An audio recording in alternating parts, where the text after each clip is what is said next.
ওই দিন যাওয়ার পরে একটা বান্দাও যেন এই কেসের মধ্যে গ্রেফতার না হয়। বান্দা ভালো করে পড়ে পড়ে পড়ে পড়ে প্রশ্ন ফাঁস করে দিলাম, প্রস্তুতি নিয়ে আমার কাছে আয় বান্দা।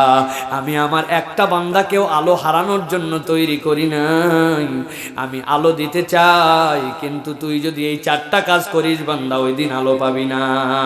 অতএব কিয়ামত হওয়ার আগে যেই আল্লাহ বান্দাকে সতর্ক করতেছেন তার থেকে দয়ালু কোন রব নাই, ঠিক কি না?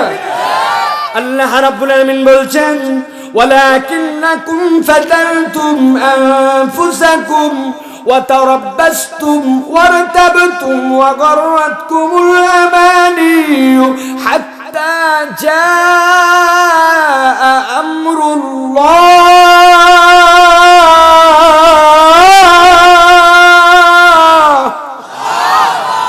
আল্লাহ বলছেন দুনিয়ার মানুষ ইমানদাররা বলতে শুরু করবে, ও মুনাফিকের দল, তোমাদের 1 নম্বর অপরাধ ছিল, ভালো করে বুঝো, তোমাদের 1 নম্বর অপরাধ ছিল ওয়ালাকিন্নাকুম ফাতানতুম আনফুসাকুম। ও মুনাফিকেরা, এমন কতগুলা পরীক্ষা তোমরা তোমাদের জীবনে করেছিলে, যেই পরীক্ষা আল্লাহ তোমাদেরকে দেয় নাই, ওই পরীক্ষায় তোমরা নিজেরাই নিজেদেরকে নিমজ্জিত করেছিলে, ঠিক কিনা? বলছেন তো খুব জোরে ঠিক। এবার যদি জিজ্ঞাসা করি, বলেন তো বাবা, কি পরীক্ষাটার মধ্যে মুনাফিকরা নিজেদেরকে ফেলেছিল, বলেন তো? আটকায় যেতে পারি আমরা অনেকে। ভালো করে খেয়াল করেন, মানুষ তার জীবনে আল্লাহর দেওয়া পরীক্ষার বাহিরেও 2 ধরনের পরীক্ষায় নিজেদেরকে ফেলে অনেক সময়। একটা পরীক্ষা ইমানের, আরেকটা পরীক্ষা আমলের। ইমানের পরীক্ষাটা কেমন? আপনার হয়তো কোনো একটা বাচ্চা অসুস্থ, ধরেন অনেক দিন ধরে ভালো হয় না, নানান ডাক্তার দেখালেন, হঠাৎ করে একজন পরামর্শ দিচারের রাগ, অনেক কিছুই তো করলি, অমুক মাজার আছে না, ওই মাজার শরীফে যায় একটা মান্নত লাগা, দেখ কি হয়, অনেক ছেলে পেলে নাকি ভালো হয়েছে অসুখ। আপনি বলছেন মাজারালা কি অসুখ ভালো করে নাকি? বলছেন না রে বেকুব, মাজারালা অসুখ ভালো করবে কেমনে? তো বললি যে মাজারে যায় মান্নত দিতে। বলে শোন, ওই মাজারওয়ালা বড় আল্লাহর ওলি, ইবাদত করতে করতে আল্লাহর মাহবুব হয়ে গেছে, স্বীকার করলাম তো, সমস্যা কি? বলে শোন রে, ওই তুই মান্নত যখন দিবি, মান্নত দিলে ওই বুজুর্গ খুশি হয়ে যায়, বুজুর্গ যদি খুশি হয় তো আল্লাহ খুশি হয়, আল্লাহ দেয়, কিন্তু ওই বুজুর্গের খুশির মাধ্যমে একটু বলে দিলে দেয়। অতএব মান্নত দিয়ে দেখ কিসের থেকে কি হয়।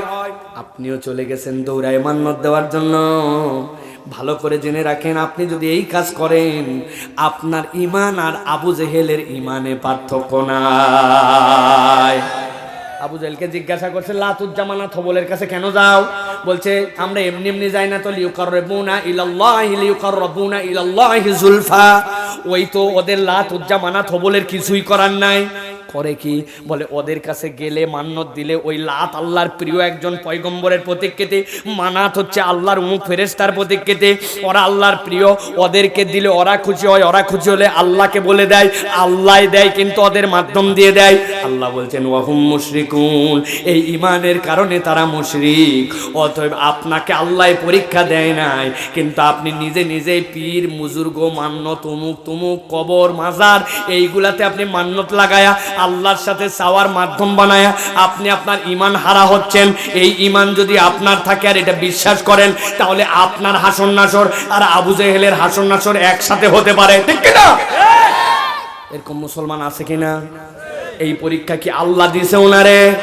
এই পরীক্ষা আল্লাহ দেয় নাই। আপনি বলবেন হুজুর আল্লাহর কাছে যায় বলবো আমি বুঝি নাই, কি বলবেন? ভালো করে মনে রাখবেন, ইন্না শিরকা লাযুলমুন আযীম। এই একটা কেসে আল্লাহ বুঝি নাই, অমুক হুজুর বলছিল, তার পরামর্শে গেছিলাম, এইগুলা কথা আল্লাহ শুনবে না। এটা সিমিলার টু দা আপনার আমার জন্য যে ইনসেকটিসাইড বিষের মতো। এক মুরব্বির কাশি হয়েছে, কাশি হওয়ার পরে ডাক্তার তার প্রেসক্রিপশনে সুন্দর করে লিখে দিছে একটা ঔষধ নিয়ে আসছে। বেচারি মূর্খ মানুষ, পড়াশোনা জানে না, লিখতে জানে না। ডাক্তার নিজেই 3 টান দিয়ে দিছে ওষুধের গায়ে, দিনে 3 বার খাবেন, কোনা কেটে দিছে, খাওয়ার পরে খাবেন, 2 চামচ করে খাবেন। ওই বেচারি 1 চামচ খায়, জালনার উপরে ওষুধ রাখছে। ওর ছেলে ওই দিনই বেগুনের ক্ষেতের মধ্যে যাই স্প্রে করছে, ইন্ডিল স্প্রে করে আসে। ওই দুপুরবেলা যখন কাশি বাড়ছে, উনার একটা মাসুম বাচ্চা আছে 10 বছর 11 বছর বয়স, পরে বলছে আব্বা দেখতো জালনার উপরে একটা সিরাপ আছে, আমার কাছে নিয়ে আয়। ও 2 সিরাপে পার্থক্য করতে পারে নাই, ওইখান থেকে ইন্ডিল 2 চামচ ঢালে ওর বাপরে দিছে, বাপ তো কাশিতে অস্থির, ঢক করে গন্ধ টন্ধ সঙ্গার আগে মুখে দিছে, গিলে ফেলাইছে। যদি ইন্ডিল 2 চামচ গিলে ফেলায় তাহলে খবর হবে কি হবে না? কি বললেন? খবর হবে না হবে না? কিসের খবর হবে? বেচারি মূর্খ মানুষ, না বুঝে খাইছে, মাসুম বাচ্চা দিছে, তাও কাজ হবে? বিষের ক্ষেত্রে বিষ কাজ করে দেবো, এটা মাসুম দিল না মূর্খ দিল না না বুঝে দিল না বুঝে দিল, এগুলা দেখবে না। আপনারা আমার আমল নামায় শিরিকটা একই রকম। উমুক হুজুর বলছিল, তুমুকে বলছিল, বুঝি নাই আল্লাহ কাজ দিবে না। ইন্না শিরকালা জুলমুন আযীম, আল্লাহর সাথে যদি শরীক করে যান বাঁচার কায়দা নাই। ঠিক না? এটা হচ্ছে আপনার জন্য ইমানের পরীক্ষা। এই পরীক্ষা আল্লাহ দেয় নাই। ইমান মজবুত করেন।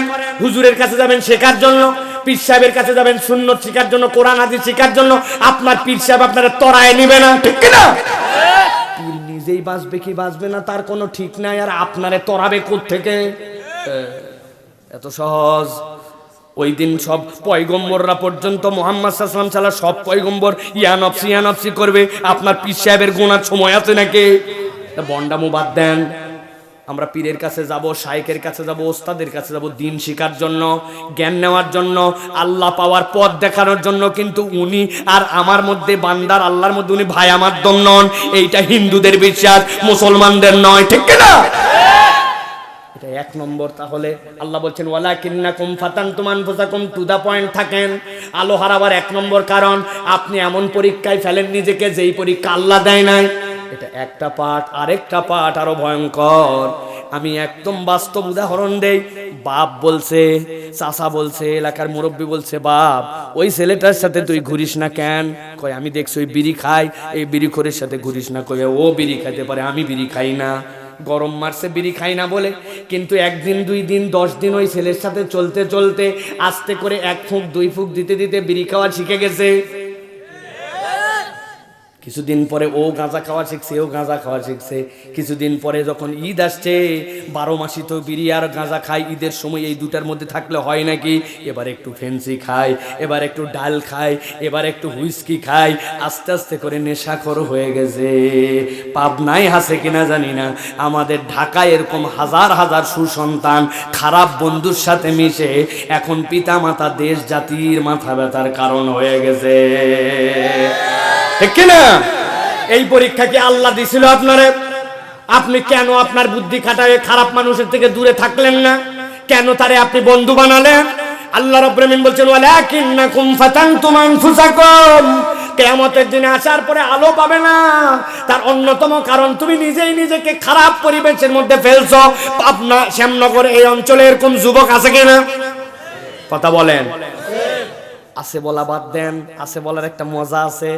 আছে বললে মনে হয় উমুকের কাঁধের উপর দিয়ে চলে গেল, তার কাঁধের উপর দিয়ে চলে গেল।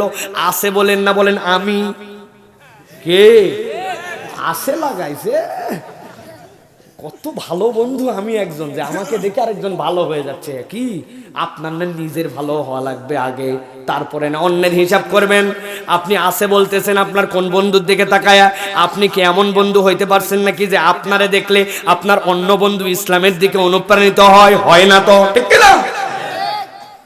আসরের নামাজে একটা বন্ধু যাচ্ছে, মসজিদে ঢুকবে অবস্থা, এমন সময় উনি বাইক চালায় আসছে, এসে বলছে দোস্ত নতুন নিলাম, তুই আমার কলিজার টুকরা বন্ধু, উঠলে ওঠ, এক্ষুনি পাবনা সড়কে মহাসড়কে যাব, ফরিদপুর বরাবর টান দিয়ে আসবো। ওই বলছে দোস্ত নামাজের সময় হয়ে গেছে যে। বলছে শোন, আসরের নামাজ আরো থাকবে, কিন্তু আজকের বাইক আগামীকালকে গেলে পুরাতন হবে, তোর ইচ্ছা উঠবি কি উঠবি না। শয়তানের খপ্পরে পড়ে যেই বন্ধু তারে মসজিদে ঢুকানোর কথা, ওই বন্ধু মসজিদ থেকে দূরে নিয়ে গেছে। এই রকম বন্ধু নামের শয়তান আপনার আমার জীবনে আছে কিনা? কথাটা একটু হয়তো ভার হলো, কিন্তু একটু বিবেচনা করে দেখেন। এমনও আমি দেখতে পাই ভাই, আফসোস আর আফসোস, মসজিদের সামনেই বসে থেকে আড্ডা দেয়, যেই না মসজিদে একামত হয় মসজিদ থেকে দূরে চলে যায়, ভিতরে ঢোকে না, মসজিদ থেকে দূরে যায়। এরকম মানুষরূপী মুসলমান নামধারী যুবক আছে কিনা? আছে। চায়ের দোকানে বসে মুরব্বি হয়ে গেছে, কয়দিন পরে হয়তো মরবে। এখন আড্ডা মারে, আসরের নামাজ হয়, উনি এখানে ঠ্যাঙ্গের উপরে ঠ্যাং তুলে সামনের দিকে তাকায় চা খায়, আছে কি না? আছে। চায়ের দোকানদার অনেকক্ষণ পর সিগন্যাল দিছে, কি হলো, একটাই শেষ নাকি? বলছে দেয়ার একটা। চা খাওয়ার গতি কত জানেন নাকি? ঘন্টায় 100 কিলোমিটার না, ঘন্টায় 1 কিলোমিটার। কারণ কি? কারণ সামনে ছবি চলতেছে, গান চলতেছে, এক চা শুরু করে শেষ করলেই তো উঠতে বলবে, এই জন্য সময় দেখাচ্ছে। কই আমি গরম খেতে পারি না, ওরে ঠেকে কি ঠেকে না, এক চা খাচ্ছে 12 মিনিটে, আর মসজিদে 5 মিনিট লাগে নামাজ পড়ার জন্য, মসজিদের মধ্যে ঢোকে না। ঠিক না? এই পরীক্ষা কি আল্লাহ দিছে আপনারে? কথা বলেন। আপনি নিজেই নিজেকে পরীক্ষায় ফেলছেন। ভালো করে ঠান্ডা মাথায় বুঝে নেন, ওই দিন যাওয়ার পরে পিছে পিছে ঘুরবে আর আলো চাবে, আলো পাবে না। যারা নিজেরা নিজেদের কোন পরীক্ষার মধ্যে ফেলে রাখছে, আজকের থেকে শুধরানোর সময়। ঠিক না? এটা 1 নম্বর অপরাধ। এরপরে 2 নম্বরে আল্লাহ রাব্বুল আমিন বলছেন, ওই দিন যাওয়ার পরে ইমানদারেরা ওই মুনাফিকদেরকে বলবে, তোমাদের 2 নম্বর অপরাধ কি ছিল? তারাব্বাসতুম, তোমাদের অপরাধ ছিল 2 নম্বর, তোমরা দীর্ঘ সূত্রিতা করতে। দীর্ঘ সূত্রিতা একটু কঠিন ভাষা, কিন্তু দীর্ঘ সূত্রিতা মানে কি? দীর্ঘ সূত্রিতা মানে তোমরা আল্লাহর দিকে আসার জন্য অজুহাত খুঁজতে, অপেক্ষা করাতে। এই চল ভাই, আসরের ওয়াক্ত হয়ে গেছে, যাই নামাজটা পড়ে আসি। ওই উল্টা সাথে সাথে ওরে বলছে, কি বার রে আজকে? বলছে আজকে বুধবার, বৃহস্পতিবার, শুক্রবার, জুম্মার দিন থেকে বা নামাজ ধরছি না ধরছি। কি রে, তোর বুধ কই গেল, বিশদ কই গেল, তুই জুম্মা পর্যন্ত ঠেলে নিয়ে গেলি কেন? এই জুম্মার কথা বলে জীবনের কম 200 জুম্মা পার করছে, তাও 5 ওয়াক্ত নামাজ ধরে নাই। এরকম খটাস মার্কা বদমাইশ আছে কিনা? আবার বলে আছে। আমরা বলেন হ্যাঁ, যারা নাই তারা বলারই দরকার নাই, যেগুলো আছে ওদের জন্য ওয়াজ, মুরব্বীদের জন্য ওয়াজ না। আগেই বলছি আমি, ভালো করে বোঝেন প্রিয় ভাইয়েরা, হাসার জন্য বলছি না। ওয়াতারাব্বাসতুম, আপনার আমার জীবনে পদে পদে পদে পদে আল্লাহর দিকে আসার কথা আসি না, অপেক্ষা করায়। এরকম মুসলমান আছে কি নাই? হজে যান না কেন? হজে যান না কেন? বলে বাবা হাতে টাকা নাই, নগদ টাকা পয়সা নাই। নগদ টাকা হয়তো হাতে নাই, কিন্তু আল্লাহ তার এত জমি দিছে, জমিগুলার এত দাম দিছে, 1 কাঠা 2 কাঠা বিক্রি করলে 5-6 লাখ টাকা হয়ে যায়। ওই 1-2 কাঠা না থাকলে তার খাওয়া পড়ার কিচ্ছুই যায় আসবে না। কিন্তু আল্লাহর দিকে যাওয়ার নিয়ত নাই, মক্কামুখী হয় না, কেবলামুখী হয় না, একবার হৃদয়ের টানে উমরা করার জন্য যায় না, নিয়ত করে রাখছে দুনিয়ায় সব গুনাহ শেষ করি, বুড়া বয়সে যাবনি। আছে না? আমি যখন জীবনে প্রথম 14 বছর বয়সে হজ করছি, বড় হজ, এয়ারপোর্টে 2-1 আমারে টানে ধরে বলছে কোথায় যাচ্ছ? বললাম হজে। খুঁজছে, হাই হাই, হজ ধরে রাখবে কেমনে? আমি বললাম চাচা 2টা ব্যাগ নিছি। চ্যাংরা খালি বেঁকা বেঁকা কথাবার্তা কয়। কই বেঁকা কি? আব্বা বলছে আসার সময় কিছু বই টই কিনবে জন্য বস্তা তো দূরে সত্যি নিছি। বেকুব কোথাকার, বয়স 14, আসার পর কত গুণা খাতায় এই সেই আছে, 10 ধরে রাখবে কি জন্য? আমরা দেখতেছো না 60 বছর যাবতীয় দিকের পাট শুকায়া এখন যাচ্ছি সুফি হওয়ার জন্য। ভালো করে বুঝে নেন, আল্লাহ এই লোকগুলোকে তারাব্বাসতুমের খাতার মধ্যে ফেলে দিবেন। আল্লাহর দিকে আসতে আপনি খালি অজুহাত খুঁজছেন আর দেরি করছেন আর দেরি করছেন। আল্লাহ বলছেন এই দেরি করার কারণে কিয়ামতের দিনে তুমি আলো পাবে না। আল্লাহু আকবার। সবাই জানে মুখের দাড়িটা ছেড়ে দেওয়া লাগবে। এই ওয়াজ আর কতদিন করা লাগবে? 50 বছর হলো, 60 বছর বয়স হলো, আজ পর্যন্ত দাড়ি রাখে না। ওই আরেকটা বিয়ে করবে নাকি দেখেন তো খবর নিয়ে। কি হচ্ছে আপনার ভাই? সকল পয়গম্বর দাড়ি রাখলেন, নবীজি বললেন দাড়ি রাখো ফরজ, দাড়ি কাটো না, কাটা হারাম। সকল পয়গম্বর নবী রাসূল সবার মুখে দাড়ি ছিল, আপনি দাড়ি রাখেন না কেন? আমি তো অনেক জায়গায় লজ্জা দেওয়ার জন্য বলি। এক মহিলা আমাকে 10,000 টাকা দিয়েছে, আরো 40 দিবে, কত হলো টোটাল? তা বলেন না, কত হলো? হুজুর একটা দোয়া করবেন। কি দোয়া? কয় আপনার দাড়িটা এত ভাল লাগে দেখতে, আল্লাহ জানা আমার মুখে একটুখানি দাড়ি বাইর করে দেয়, এই জন্য নগদ 10, বাকি 40-50,000 টাকা। আমরা সবাই মিলে পাবনায় দোয়া করলাম, আল্লাহ তুমি কি পারো না আল্লাহ, এই মহিলা আপার মুখে তুমি একটু দাড়ি উঠায় দাও। সারা বছর যদি টানা দোয়া করা হয় মহিলার মুখে দাড়ি উঠবে? কথা বলে না, উঠবে? বলে যেই মহিলা 50,000 টাকা দিয়ে দোয়া নিয়ে দাড়ি উঠায় না, আর আপনি ওই মহিলার মতো বেশভূষা করে দাড়ি চাইছে ঘোরেন, আপনার একটু লজ্জা করে না? যা গুনাহ হয় হোক, আমি আপনার জন্য বলতেছি আগামীকালকে একটা মোষ রেখে দেন, যা গুনাহ হয় আমার হোক, অন্তত পক্ষে ছেলেদের মেয়েদের থেকে একটু আলাদা হন। প্রিয় ভাই, আপনারে কষ্ট দেওয়ার জন্য বলছি না, কষ্ট দেওয়ার জন্য বলছি না, একটু ঠান্ডা মাথায় চিন্তা করেন। আমি হুজুর ওসিয়ত করে গেছি মরার পরে যেন আমার জুব্বা পরে কবরে দেওয়া হয়, মাথায় যেন পাগড়ি দিয়ে দেওয়া হয়। আপনাদের এলাকায় যদি কথার কথা আমার দাফন হয়, এই ওসিয়তনামা দেখে আপনার আমারে জুব্বা পরায় আর মাথার মধ্যে পাগড়ি দিয়ে কি কবরে নামাবেন ভাই? কথা বলে নামাবেন? কেন রে ভাই, আপনার এত কষা মন কেন? একটু দিলে কি হবে আমার? বলবেন হুজুর এই সকল আজগুবি গপ্প দিয়েন না, কবরে দেওয়ার ইসলামে একটা তরিকা আছে, তার জন্য সকলের জন্য একই পোশাক, মাথার মধ্যে পাগড়ি দেওয়া যাবে না, নবীও মাথায় পাগড়ি দিয়ে নামে নাই, আপনি কোত্থেকে কে আইছেন, ঠিক কিনা? কিন্তু খেয়াল করেন, কবরে একটা দায়মি সুন্নাত আপনার সাথে যাই, জিজ্ঞাসা করা হবে মান রব্বুকা, তোমার রবকে, ওয়া মা দীনুকা, তোমার দিন কি। এরপরে 3 নম্বর জিজ্ঞাসা করা হবে ওয়া মান নাবিয়ুকা, আরেক রিওয়ায়াতের মধ্যে আসছে ওয়া মান হাদার রাজুলুল্লাযী বুইসা ফি কবরি, এই দেখো তো যেই লোক কবরে তোমার কাছে আসছে, এই লোকটাকে চিনো কিনা। নবীকে দেখানো হবে আপনাকে আয়নার মতো, যেরকম ইমোতে দেখেন, হোয়াটসঅ্যাপে দেখেন, আল্লাহ নবীকে দেখাবে। আল্লাহ নবীর চেহারাটা শুভ্র সুন্দর, দাড়িওয়ালা, স্মার্ট, আর তার উম্মতের দায়েমি সুন্নাত কবরে একমাত্র যেটা নিয়ে যাওয়ার কথা, টুপি পারে না, পাগড়ি পারে না, জুব্বা পারে না, ওই দাড়িটা তার মুখে থাকবে। ওই দাড়িটা তার মুখে নাই, বাঁচার উপায় আছে ভাই। আর কিভাবে বুঝালে আপনি বুঝবেন বলেন ভাই? আল্লাহ বলছেন ও তার আব্বাসতুন, কেন তুমি আল্লাহর দিকে আসো না? কেন তুমি দেরি করো? কেন তুমি এখন পর্যন্ত নামাজ পড়ো না? ও বান্দার, কিভাবে বললে তুমি বুঝবে? আল্লাহ বলছেন 1450 বছর আগে জানালাম কিয়ামত হয় নাই, কিন্তু ওই দিন আলো হারাবার কারণ হবে এটা। বাঁচার দরকার আছে কি না? আছে কি না? আল্লাহ রাব্বুল আলামিন এরপরে বলছেন, আল্লাহ রাব্বুল আলামিনের নির্দেশ যা আছে সেই দিকে, এখানে যুবক অনেক আছে, তরুণ অনেক আছে। আল্লাহ বলছেন ও দুনিয়ার মানুষ, তোমাদের পিতা মাতার কথা শোনা আমি তোমাদের জন্য ফরজ করলাম। কি করলেন? পিতা মাতার কথা শোনা নফল না সুন্নত? মুরব্বীদের উত্তর দেওয়ার দরকার নাই, ইয়াং যারা বলেন ভাই, পিতা মাতার কথা শোনা, অনুগত্য করা, এটা কি নফল না সুন্নত? ফরজ। কিন্তু কেমন সন্তান আমরা, মা হয়তো বলছে সন্ধ্যার পরে বাড়িতে তাড়াতাড়ি আসিস, উল্টা মারে হাউকে দিছেন, আর একবার ফোন করলে আজকে রাত্রে বাড়ি ঢুকবই না, বলে কিনা ভাই? চুলটা এরকম এলোমেলো কাটছিস কেন বাবা, এটা দেখতে ভাল লাগে না। কই তুমি স্মার্টনেসের কি বোঝো? বেশি কথা বললে তোমার বাড়ির থাকবো না। আগে বাপ মাকে দেখে সন্তানরা ভয় করত, আর এখন সন্তানকে দেখে পিতামাতা ভয় করে, ঠিক কিনা? প্রিয় ভাই রে, আজকের থেকে শপথ নেন, আপনার বাপ মা অশিক্ষিত, অর্ধশিক্ষিত, অবুঝ, কমবুঝ, না বুঝা মানুষ, আনস্মার্ট, আপনি যাই বলেন, কিন্তু আপনার পিতা মাতার কথার উপরে ঝাড়ি মারেন না, দাপট দিয়ে কথা বলেন না, বেয়াদবি করে কথা বলেন না।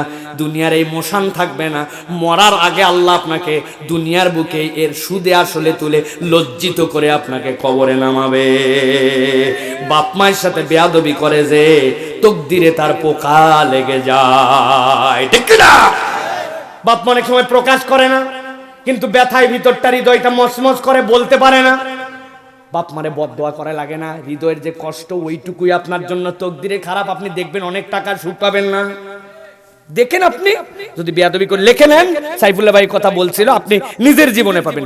অনেক কামাই আছে, বরকত নাই রে, কোত্থেকে কামাই হলো, কোত্থেকে চলে গেল, অসুখ বিসুখ সন্তানের যায় না, অনেক কিছু দেখলাম, সব কামাই করলাম, বাড়িতে আনি এমন আল্লাহ একটা জুটায় দিবে, ভিতরে খালি পেলার পেলা খাবেন, টের পাবেন ভিতরে জাহান্নাম হয়ে যাবে। অধিকাংশ আমাদের অপরাধ এইগুলা সব পিতা মাতার সাথে বেয়াদবি করা। এই ওয়াজ জানে না এরকম কেউ নাই, কিন্তু মানতে মন চায় না। আল্লাহ বলছেন জানা বিধান মানতে দেরি করবে যারা, কিয়ামতের দিনে আলো হারাবে তারা, ঠিক না? তাহলে আলো হারাবার কারণ কয়টা? জোরে বলেন কয়টা? বলা হয়েছে কয়টা? 2টা। কয়টা হয়েছে বলা? বাকি আছে কয়টা? চলবে চলবে। আল্লাহ রাব্বুল আলামিন বলছেন এবার সবচেয়ে কঠিনটা, ওই দিনে ইমানদারদের কাছে আলো চাইলো, আলো পাইলো না। একসাথে ছিলাম, আলো দিল না, কারণ কি? আল্লাহ বলছেন 3 নম্বর কারণ বলে দাও ওই মানুষগুলার জন্য। এবার ইমানদারেরা 3 নম্বর কারণ বলে, ওয়ারতাবতুম, তোমাদের 3 নম্বর অপরাধ, তোমরা আল্লাহর বিধিবিধানে সন্দেহ করতে। কি করতে? কথা বলেন না ভাই। এই পিছনে, সামনে কথা বন্ধ, পিছনে কি করতে? এই পিছনে, একবারে পিছনে, ওই যে হেলান দিয়ে বসে আছে কাপড়ের সাথে, কি করতে? সন্দেহ করতে। কি করতে? এবার উত্তর দিতে হবে ভালো করে, যে আমরা কেউ কি আল্লাহর বিধানে সন্দেহ করি? হয় নাই উত্তর, টন টন করে আপনারা এমন ভাবে উত্তর দিবেন, মাইকালাতে ঘুমাইছে উঠে কি উঠে না, পরীক্ষা হবে এবার, ঠিক আছে? আপনি ডাগায়েন না, আগে দেখি আমাদের লোকেরা উত্তর দিতে পারে কিনা এরকম করে। আল্লাহর বিধানে আমরা কেউ সন্দেহ করি? উঠেনি? উঠছে? হ্যাঁ, কাজ হয়েছে তাহলে। আল্লাহর বিধানে আমরা কেউ সন্দেহ করি? ইচ্ছা করে এটা জিজ্ঞাসা করছি এত জোরে, বললাম তো বুক ফিলাই আল্লাহর বিধানে সন্দেহ করি না, কিন্তু এবার একটা হাতে নাতে প্রমাণ হোক দেখি করি কি করি না। শ্যামনগরে একটা বিয়া, আপনাদের এলাকায় বিয়ে শাদী হয়তো, ভাস্তির বিয়ে, ভাস্তার বিয়া, আত্মীয়র বিয়ে, স্বজনের বিয়ে, বোনের বিয়ে, ভাইয়ের বিয়ে হয়তো। বিয়ের ফরজ কি? বিয়ের ফরজ দুইটা, ইজাব কবুল, আর হচ্ছে বিয়ের মধ্যে আপনার জন্য দেনমোহর দেওয়া। এর মধ্যে ওয়াজিব আছে সাক্ষী রাখা, একটা সুন্নত আছে আউলিম ওয়ালাউ বিশাতিন, একটা ছাগল দিয়ে হলেও অলিমা করে দেওয়া। এই হলো ইসলামের বিয়ে। শেষ সুন্দর একটা অনুষ্ঠান ছেলের বাড়িতে করে ইজাব কবুল দিয়ে দেনমোহর দিয়ে মেয়ে বিদায়, শেষ। এই পর্যন্তই বিয়া। কিন্তু শ্যামনগর পাবনায় বিয়ের 2.5 দিন আগের থেকে ডিস্টি ডিস্টি ডিস্টি ডিস্টি ডিস্টি ডিস্টি ডিস্টি ডিস্টি আছে, হলুদ আছে, মেহেন্দি আছে, ভাবিরা ডলাডলি করে গা গোসল করা এবং হাত ধোয়ার টাকা নেওয়া আছে। এরপরে নিয়ে যায় ডিসপ্লে সেন্টারে, কমিউনিটি সেন্টারে সেলফি তুলে তুলে মোশান মারা আছে, বেপর্দা বেহায়াপনা আছে। আপনি না একটু আগে বললেন ইসলামের যা বিধান সবগুলো একটাও সন্দেহ করি না, তো আপনি না এখন এতগুলা করতেছেন। কেউ যদি যায় বলে কি রে গান বাজনা করলি কেন, এরকম গায়রে মোহরেম মানুষের সাথে ছবি তুললি কেন, এই যে যৌতুকের কারবারের মধ্যে ঢুকলি কেন, এই যে হলুদের নামে এরকম বেহায়াপনা বেলাল্লাপনা করলি কেন, বলি কি তোর ইসলাম রে, করা যাবে না, সে করা যাবে না, জীবনে একটাই বিয়ে, তাও একটু আনন্দ করা যাবে না, তোর ইসলাম কি রে? কতগুলা গ্যাটিজ আছে ওর পিছনে, তারা আবার বলবে ঠিকই বলছিস দোস্ত, মাথায় বুঝে ধরে না, আছে না? আপনি না একটু আগে বলেন ইসলাম নিয়ে সন্দেহ করেন না, কিন্তু আপনার আমার চলাফেরার পদে পদে আচার আচরণ দেখলে বোঝা যায় ইসলাম আপনার ভালো লাগে না, ঠিক না? এই জন্য আমি বলছি আপনারা পাবনার লোককে এটা জানেন কিনা দেখেন তো। আমানতু বিল্লাহি ওয়া মালাইকাতি ওয়া কুতুবিহি, জানেন? জানেন এর মানে কি? আমানতু বিল্লাহ, আল্লাহর প্রতি ঈমান আনছি, ওয়া মালাইকাতি, তার সকল ফেরেশতার উপর, ওয়া কুতুবি, তার যাবতীয় কিতাবের ভিতরে যা আছে সবগুলোর উপর, ঠিক কি না? এখন পরিবর্তন আসছে, যুগ আগাইছে, অথবা আমাদেরকে এর মধ্যেও চেঞ্জ আনতে হবে, কারণ আল্লাহর কাছে যাই বাঁচা তো লাগবে, ঠিক কি না? যদি 10 টাকা করে সবাই আমারে দেন তাহলে বুদ্ধি বলে দিব, টাকা দেওয়ার কথা ভুলে যাবেন, পরে দেবেন তো? তাহলে বুদ্ধিটা শোনেন, আমানতু বিল্লাহি ওয়া মালাইকাতিহি, এরপরে বলতে হবে ওয়া কিছু কিছু কুতুবিহি। কি বলবেন?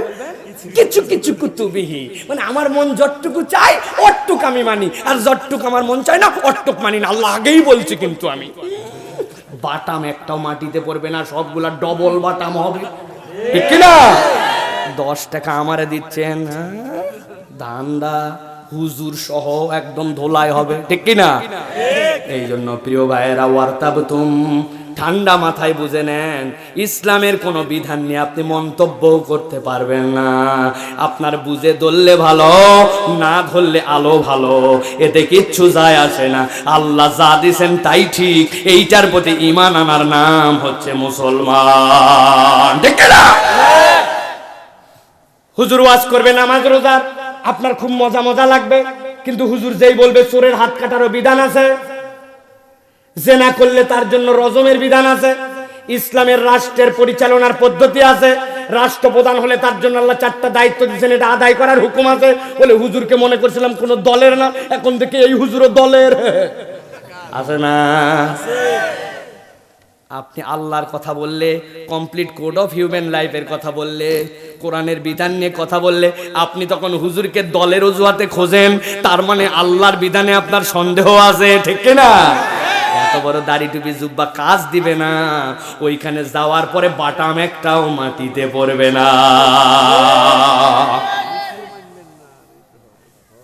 আল্লাহ রাব্বুল আলামিন এই জন্য কোরআনে বলছেন, আফাতুমিনুনা বিবাদিল কিতাব ওয়া তাকফুরুনা বিবাদ। আল্লাহ বলছেন এই কিতাবে কতক বিধান তুমি মানবে আর কতক বিধান মানবে না, তা তো হবে না। সাহাবী আসছেন, ইয়া রাসূলুল্লাহ, ইয়া হাবিবাল্লাহ, সব মানে ইসলামের সব সব সব কমপ্লিট, শুধু একটা, আমি তো ইহুদি থেকে মুসলমান হয়েছি, ইহুদিদের মধ্যে উটের গোশত খাওয়ার ক্ষেত্রে আপত্তি ছিল, ইয়া রাসূলুল্লাহ সব খাবো, জিহাদ করব, আপনার জন্য জীবন দিয়ে দিব, বুক পাতে তীর ধরে নিব, আপনি যেখানে বলবেন সেখানে যাব, কিন্তু ইয়া রাসূলুল্লাহ উটের এই গোশতটা আমি না খেলে অপছন্দ করি না, যে খাচ্ছে খাক, কিন্তু আমি খাইলাম না। নবীজি তার ডেডিকেশন, তার ইসলামের অবদান, এইগুলার কথা চিন্তা করে চুপ করে গেছেন। নবীজি কিছুই বলেন নাই, নবীও চিন্তা করছেন, ও তো অস্বীকার করে না, মানবে না বলে নাই, কিন্তু বলছে তার ধর্মে আগে যেটাই ছিল এটাতেই বিধান। জিবরাইল আমিন চলে আসছেন আয়াতে কারিমা নিয়া, আফাতুমিনুনা বিবাদিল কিতাব ওয়া তাকফুরুনা বিবাদ ফামা জাযাউ মান ইয়াফআল যালিক। তুমি ইসলামের কতক বিধান মানবে আর কতক বিধান মানবে না, তা হবে না। এইরকম যদি কেউ কিছু করো, দুনিয়ার জিল্লতি, পরকালের জীবনে অন্ধত্ব। সাহাবীর এইটুকুর জন্য যদি এত কিছু হয়, আপনার আমার জীবনটা একটু মিলায় দেখেন, আদৌ আমাদের জীবনে ইসলাম কত পারসেন্ট, ঠিক কিনা ভাই?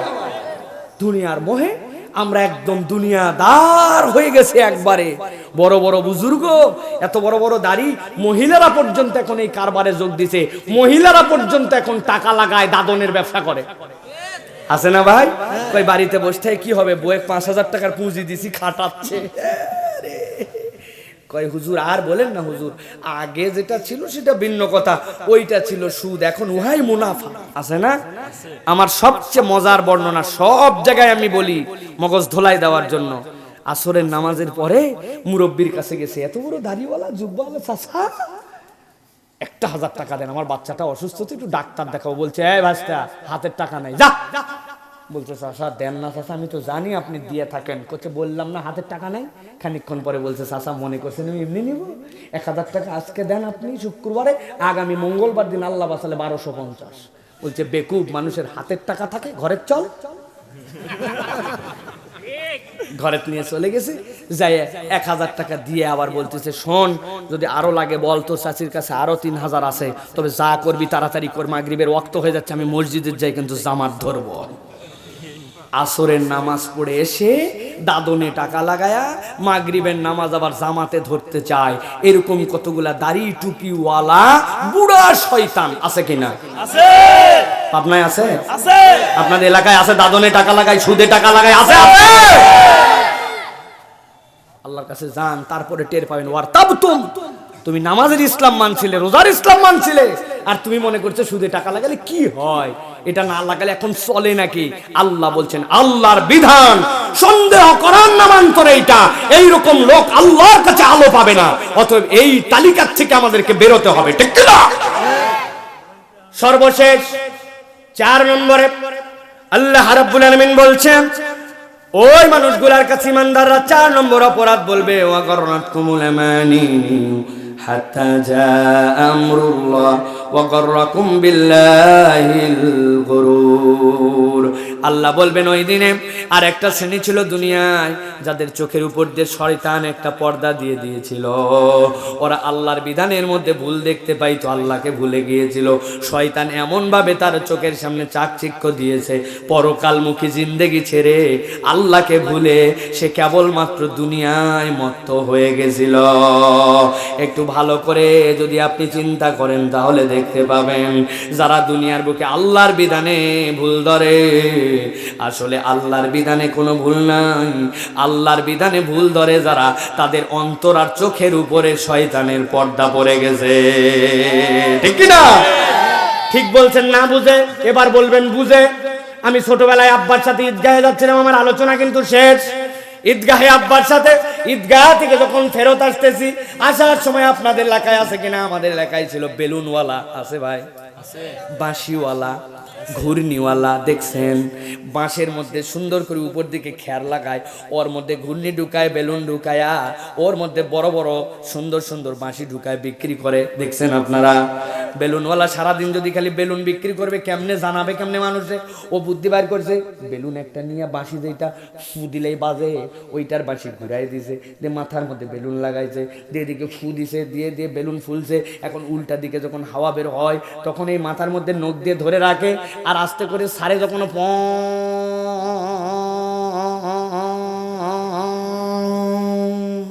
দেখছেন, ওই বেলুনওয়ালার কাছে সুন্দর সুন্দর আগে 1 টাকা 2 টাকা দামের চশমা পাওয়া যেত, পিছন দিকে এলাস্টিক দেওয়া, সামনে দিকে রঙিন কাগজ লাগানো, দেখছেন আপনারা। এখনকার বাচ্চা কাচ্চা তো দেখবে না, আমরা ঈদের দিন এগুলাই নিয়ে ঘুরছি, এরা তো খালি মোবাইলের টিপা টিপি আর হে ঠেলাতে আছে, ঠিক কিনা? আব্বার থেকে 2 টাকা দিয়ে একটা চশমা কিনে নিছি, লাল রঙের। নেওয়ার পরে গাডার দিয়ে টান দিয়ে চোখে পড়ছি, আরে আল্লাহ, মনে হচ্ছে আমি দুনিয়ার সেরা। আসমানের দিকে তাকাই দেখি আসমান লাল, আব্বা লাল, আম্মা লাল, ভাত লাল, পোলাও লাল, সব লাল, ঠিক কিনা? বাড়িতে এসে আম্মাকে বলছি, মা আরেকটা চশমা কিনে দেওয়া লাগবে। আম্মা বলছে, একটা পরেই আসিস, আবার কিসের চশমা? বললাম, না মা, এবার ভিন্ন রং। আম্মার থেকে অনেক জোরাজোরি করে 2 টাকা নিয়ে এবার একটা হলুদ কালারের চশমা কিনছি। যেই না হলুদটা নিয়ে এবার চোখে দিছি, দেখি আসমান হলুদ, আব্বা হলুদ, আম্মা হলুদ, ভাত হলুদ, লবণ হলুদ। আপনার লোক বুঝে সুঝে মাথা খাটায় উত্তর দেন, আমার আব্বা কি লাল? কথা বলেন, আম্মা কি হলুদ? লবণ কি লাল? ওই সেমাই কি হলুদ? না ভাই না, ওই লবণ, ওই আব্বা, ওই আম্মা, ওই আসমান যে যার কালারে আছে। আমার চোখের সামনের চশমাটা লাল অথবা হলুদ। অতএব যারা ইসলামের বিধানে সমস্যা খোঁজে, ইসলামের বিধানে সমস্যা নাই, আপনার অন্তর আর চোখটা শয়তানের রঙে রাঙানো, ঠিক না? মনে চাই তাই হোক, কোনো সমস্যা নাই, কিন্তু কোরআন ঢুকাতে হবে, কেননা কোরআনদের হৃদয় পরিবর্তন হয়, ঠিক না? আর বলেছি কিয়ামতের দিনে মুনাফিকরা আলো পাবে না, আর ইমানদাররা আলো নিয়ে বন্যার মতো ভেসে চলে যাবে। যেই যারা আলো পাবে না তাদের আলো হারাবার 4টা কারণ। 1 নম্বর, এমন পরীক্ষা যেই পরীক্ষা আল্লাহ দেয় নাই, নিজেই নিজেকে ফেলেছে। 2 নম্বর, আল্লাহর বিধান থেকে নিজেকে অযাচিতভাবে অকারণে ধরবনি করবনি, এই তো বয়স হয়নি, পড়বো করবো এরকম করে বলে বলে দূরে সরাইছে। মা বোরখা পরে আর মেয়ে বোরখা পরে না, মেয়ের দিকে তাকালে ছেলের আকৃষ্ট হয়, আর ওই মা যদি জোর করেও বিয়ে করতে চায়, আর বিয়ের বয়স পার হয়ে গেছে কিন্তু বোরকা পরে না, মাই উল্টা বলে, আমিও বিয়ের পরে ধরছি, আমার বেটিও বিয়ের সময় বোরকা দিয়ে দেবো, আল্লাহ দিলে ঠিক হয়ে যাবে। আছে না এরকম? সাবধান হয়ে যান প্রিয় ভাইরা, বাঁচতে হবে। অতএব আল্লাহর দিকে দ্রুত আসতে হবে। 3 নম্বর, আল্লাহর কোন বিধিবিধানের প্রতি সন্দেহ করা যাবে, মাথায় ধরলেও যাবে না, না ধরলেও যাবে না, আল্লাহ যা বলছে তাই ঠিক, ঠিক কিনা? 4 নম্বর যেটা বলেছি, শয়তানের ধোঁকা থেকে বাঁচতে হবে। শয়তান আপনার চোখের সামনে দুনিয়াকে জলজলা বানায়া পরকাল হারা করার জন্য চেষ্টা করবে। পরকাল হারা হওয়া যাবে না, দুনিয়া আপনার লাগবে, তবে দুনিয়া এমন হবে না যে পরকালকে নষ্ট করে দেয়। আল্লাহ আমাদেরকে বোঝার মতো তৌফিক দেখ, বলেন আল্লাহুম্মা আমিন। হাযা মা ইনদি ওয়াল ইলমু ইনদাল্লাহ। আল্লাহ আমাদের আজকের আশা বসা, আজকের আয়োজন, আজকের বৈঠক সবগুলা কবুল করেন। আমি ওয়াদা রাখতে পারি নাই, আপনাদেরকে বলছিলাম প্রথমে 30 মিনিট, এখন বাজে প্রায় 12টা, মানে অলমোস্ট 1.25 ঘন্টা হয়েছে, কিন্তু আলহামদুলিল্লাহ আমার চোখে একজনও পড়ে নাই যে কোনো একটা মানুষ উঠে চলে গেছেন। আলহামদুলিল্লাহ, এটা কোরআনের মহব্বত, আল্লাহ কবুল করবেন, আল্লাহুম্মা আমিন। আমরা একটু দোয়া করে যাব। এতক্ষণ যারা বসলেন আর 1 মিনিট বসতে পারবেন না বাবা? 2 মিনিট বসেন, আমরা একটু দোয়া করে চলে যাবো। সূরা ফাতিহা পড়েন একবার, সূরা ইখলাস পড়েন কয়েক মর্তবা, আমরা দোয়া করব, তারপরে যাব ইনশাআল্লাহ। বসেন, সকলে বসেন, 5 মিনিটের মধ্যে আমরা সব শেষ করে দেব ইনশাআল্লাহ। সকলে বলেন ইনশাআল্লাহ। প্রিয় ভাইরা, সূরা ফাতিহা পড়তে বলছি কয়বার? সূরা ইখলাস 3 বার পড়েন। আর প্রিয় ভাইরা, আপনারা জানেন যে আমাদের এই যেই মাহফিলটা হচ্ছে, এইটা একটা মসজিদের উদ্যোগে, মধ্যপাড়া জামে মসজিদ মাদ্রাসার একটা মাহফিল করতে অনেক খরচ হয়, তারপরে আবার মসজিদের খরচ আছে। আপনাদের সকলের সামগ্রিক প্রচেষ্টায়, ভালোবাসায় কিন্তু এই প্রতিষ্ঠানগুলি চলে, ঠিক না ভাই? আমরা দেখেছি আপনারা মাশাআল্লাহ অনেক সহযোগিতা করেছেন। আপনাদের আরো কেউ যদি কিছু বাকি থাকেন, এই 5 মিনিটের মধ্যেই কেউ যদি বলেন, আমরা ইনশাআল্লাহ আমরা ইনশাআল্লাহ বলার চেষ্টা করব এই 5 মিনিটের মধ্যে। আপনাদের কেউ মধ্যে আছেন কি যে হুজুর আমি 1000 2000 5000 টাকা দিয়ে শরীক হব, ইনশাআল্লাহ তার জন্য দোয়া করব। আমাদের একজন আলহামদুলিল্লাহ জাবেদা খাতুন বাবা মার জন্য দোয়া 500 টাকা দিয়ে আল্লাহ কবুল করেন, আল্লাহ বরকত দাও, বলেন আল্লাহুম্মা আমিন। কি নাম বাবা, কি নাম?